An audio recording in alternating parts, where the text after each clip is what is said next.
yeah, you were talking about the filmmaker and basically, um, I'm not sure because you were cutting in and out for a second on my Yeah, end. basically, basically that in regards to what you said about like in this special Thai way, um, Mm-hmm.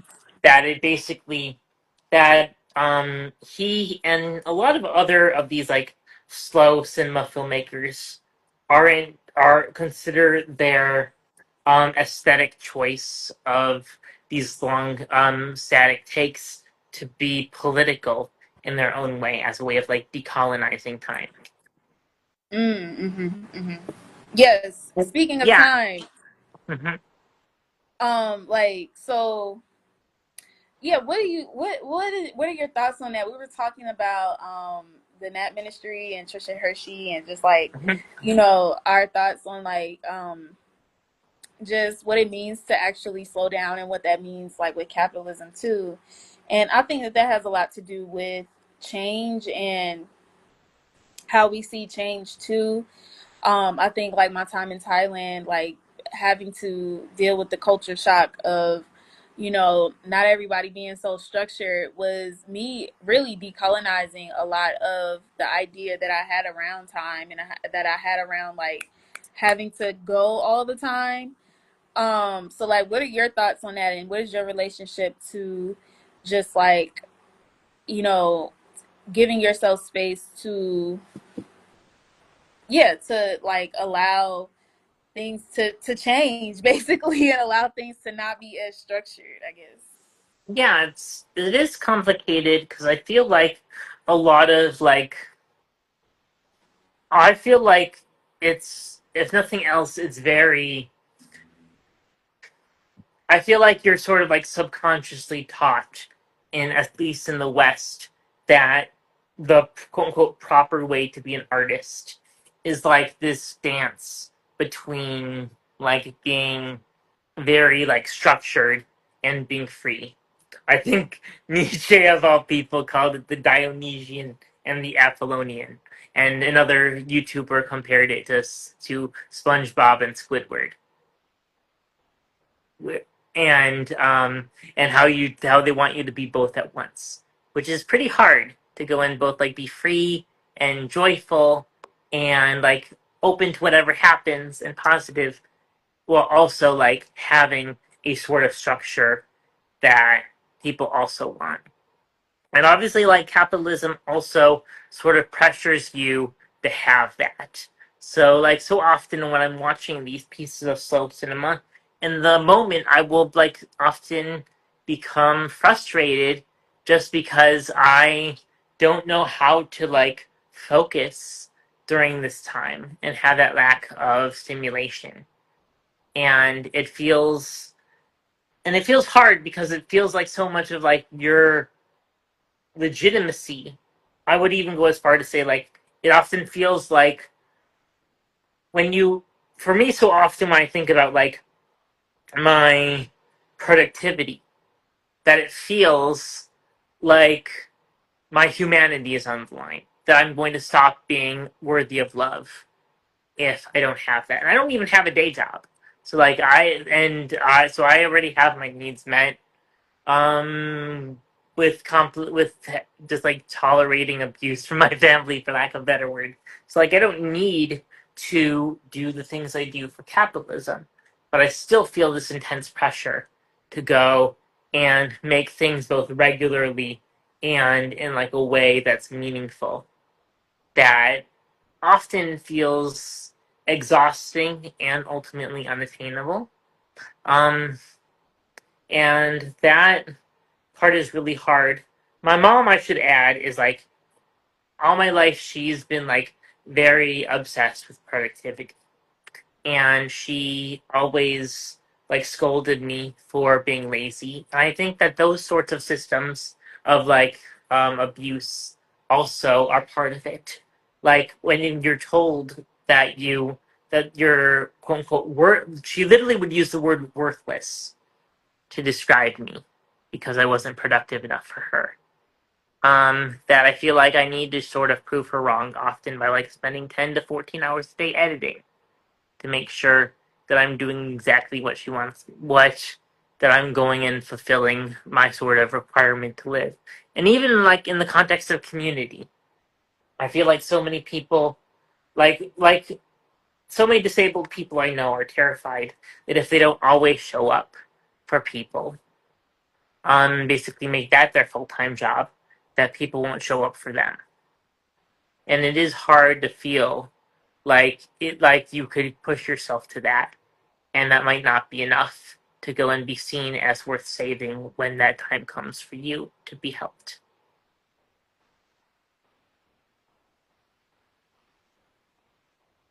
Now your audio is cutting out. No, I was on mute. Sorry, Makes because sense. the dogs were barking. But like, yeah, like, now you missed all my amens and all my ums. Like, so I forgot I was on mute. But I feel like capitalism. It's almost like capitalism, or use the word abuse. Uh, this like cycle. It teaches us to be transactional even in our relationships, like where our relationships have to always be like, you know, you have to do as much for me as I do for you, and everything just becomes so like a business or It's like the a, Chicago way. yeah. And it's just like, this is, there's no room to actually be kind to ourselves and compassionate with ourselves, and making space, like you said, even our relationships become full-time jobs because we feel like we have to be so transactional. And I think that that's very rooted also in capitalism, where we feel like everything is always so transactional. Yeah, I was thinking about this last night. Because at the screening I was at, I ran into one of my best friends who I've hardly talked to in months. And I will admit, not being able to talk to them for so long did hurt. But at a certain point, they described themselves as a bad friend. And my first impulse was just to tell them that, like, unless you're like being abusive or like generally insensitive or shitty, like, I don't think that like ignoring someone because you have a lot to do and can't get to it makes you a bad friend. Mm. Mm-hmm. Mm-hmm. And I feel and I want to think that I was just practicing this same sort of like decolonizing time that we're talking about. That like, Mm-hmm. but of course, I feel like I'm often, for better or worse, kinder to others with that than I am to myself. Mm. Like I want like I want to. I feel like I have to release one like feature film every single year, and last year I released three, and I Okay, don't Beyonce. know. And I still don't know if I'm going to be able to release one after trying to and failing with a bunch of things. So I keep racking my brain thinking like even like as we're having this call, I'm still like processing like how can I make this work? Mm-hmm. And it is hard to do that, especially since it often doesn't actually connect to you actually getting things done.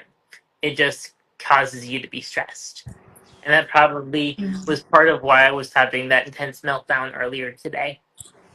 Um, Mm-hmm. yeah.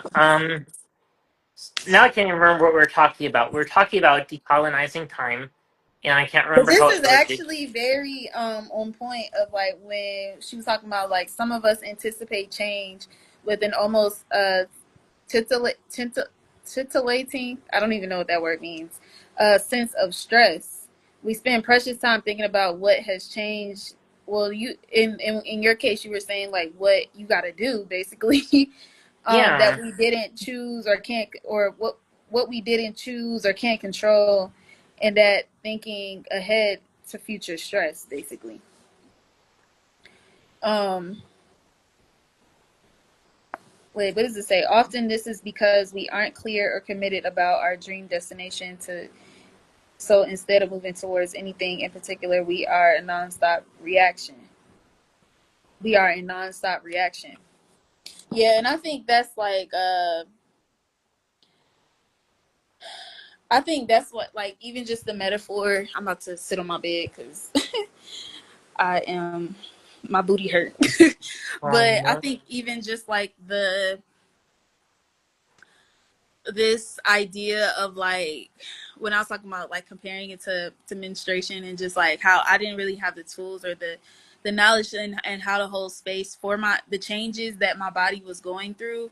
And so it was like I had to learn how to stop and actually learn why my body was changing, what I could do for it, and how I could care for it uh as it was changing. And it just reminds me of like how it would just become like, instead of me stopping and being like, okay, well, how can I care for, this change that is happening. It's like, I don't know, it's like in the spirit of capitalism, I'm like, well, I just gotta, I don't have time to do that, basically. And so I think time does matter, just like spending like time to just stop and just like take the time to understand how we can care for ourselves, and that um is really important. And then that'll help us, I think, care for each other better too. Yeah. Yeah. Oftentimes that part is really confusing for me because, like, Hmm. I feel like it's a lot harder to do those tasks than it is for me to just like do my art. I guess I'm Hmm. sort of like the stereotypical man who will go and make some sort of epic instead of going to therapy. Um, Oh. because I I don't know. Um, so often I have trouble like keeping up my apartment, and normally I'm okay with it. But my mom recently has been really hostile towards me, towards me not keeping it up as much. So I've been trying to be more mindful with it, but it is hard because I feel like also that so much of why women historically haven't been able to make friends does come from like having all these responsibilities that Mm. like define like their humanity to the Mm. world. And I feel like, I don't know, there's a part of me that really like bristles at feeling this pressure to do these basic things, especially when I feel this pressure to release things. And I guess a lot of it also has to do with like a perspective on like time that is complicated. Recently, I heard this idea that trans women often have a confusing view of time, that where it feels like it goes slowly, maybe because they've had to spend so many years not being themselves. But Mm. I've that the idea of waiting years like for hormones to take their effect to their fullest extent and things like that, we assume that we won't be able to be alive that long. And definitely, like, I know lots of queer people, like certainly from AIDS onwards, um, like often didn't know how to imagine themselves like past 30. And one day they wake up Mm. and they're 32 and they don't know what to do Mm. Mhm. because Mhm. they're like, oh my goodness, I'm still alive and I have to do something with my life. And like, Mm. I guess content warning for like SI stuff, but yeah, it's often hard for me to think months in the future. And obviously, this emergent fascism in the US has definitely not helped with that. Where I feel like, Mm. I never know, will I be thrown into a camp for something? I definitely, that definitely doesn't seem like a very fun way to go. Yeah. Um, and like, do I have to get done with more things to make up for that? I remember at high school, and this is a part of my life I'm not proud of, but I really admired Steve Jobs, and he gave a famous like commencement speech where he talked about, near the end of his life, where he talked about his cancer diagnosis and how he claimed that it made it, that he was glad he got it because it helped him be able to put his life into context and make the most of, I guess, the things that could theoretically have started the end of the world. Um, but I feel like I sort of bought into a lot of that, like when I first came out as trans. I didn't know if my parents were going to disown me. I didn't know if I was going to have any career prospects when I graduated. So I basically had to dive into the kind of art that I wanted to make and not turn back. And like basically like ignore all the different things that I thought that maybe would be good for fun, because I thought I wouldn't have time for those because I would die soon. And now I'm just trying to process, like, should I continue to have that mindset, or should I be, darn, you're cutting out again. But yeah, I really don't know how much I should be. It's hard to not to make work life balance when it feels like you have a limited amount of time.